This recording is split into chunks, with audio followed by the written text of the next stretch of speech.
The primaries are in the rearview mirror now, but that doesn't mean every race has been decided. Only 2 votes separate the candidates in one of the most important races in North Carolina. More than 24 hours after the polls close, we still don't know which Republican won Senate District 26.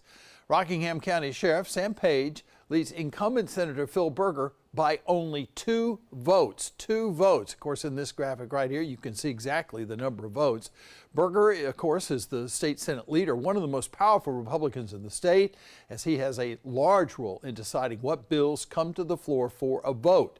The Board of Elections reports there are at least 137 provisional ballots which have not yet been counted. Meanwhile, we do know which 2 candidates will battle it out to represent the Tar Heel State in the Senate.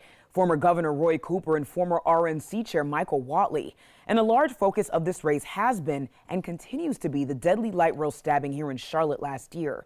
As you know, DeCarlos Brown Jr. is charged with stabbing and killing 23-year-old Irina Zaruska on the Blue Line. An example of crime that will surely take center stage in the race to November. In less than 24 hours after winning the primary, Whately came to Charlotte for a special announcement. WBTV's Dalfred Jones was there, and he joins us now live from our newsroom. So, Dalfred, what did you learn? Well, Siobhan, when we got the invite to the Fraternal Order of Police Lodge this afternoon from the Whately campaign, we had a pretty good idea of what would follow. The Charlotte Lodge president kicked off the event saying we need leaders on a state level to pass laws that hold criminals accountable. All right, good afternoon. Thank you all for being here. My name is Daniel Redford. The news conference in Uptown Charlotte featured multiple sheriffs from across the WBTV region, voicing their individual support for Mr. Whately. That includes Iredell, Cleveland, and Cabarrus counties, plus the state and local leaders of the Fraternal Order of Police and the State Troopers Association. North Carolina troopers want a United States senator who will have our backs and who will help us protect our communities each and every day. Their message was unilateral. They want a candidate that will support law enforcement and be tough on criminals. We need legislative leadership who will fight to hold violent offenders and repeat offenders accountable. It was Roy Cooper who Whately has specifically accused a former North Carolina governor and now it is so great to be with you tonight. Democratic nominee of being, quote, soft on crime. He and other well-known Republicans claim Cooper let the light rail suspect out of jail early during the pandemic.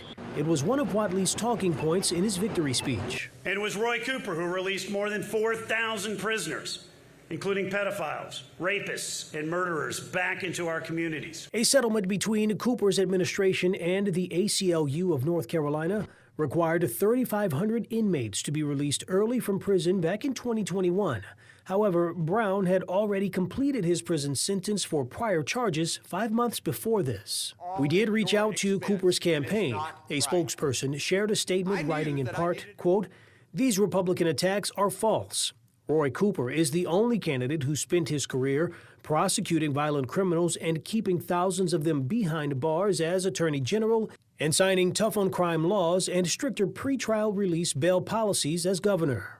They go on to say, quote, D.C. insider Michael Whately is desperate to distract from his support for hundreds of millions in cuts to local law enforcement and public safety efforts. During Tuesday's primary election, Whately brought in a little more than half of the votes of his Democratic opponent. To make up for that, he plans on hitting the streets to connect with voters. We're going to go have this conversation in every community. We'll be in every county, we'll be in every town, and we're going to talk to every single family.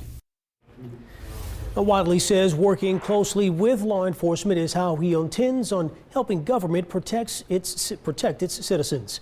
In the newsroom, Dalfred Jones, WBTV, on your side.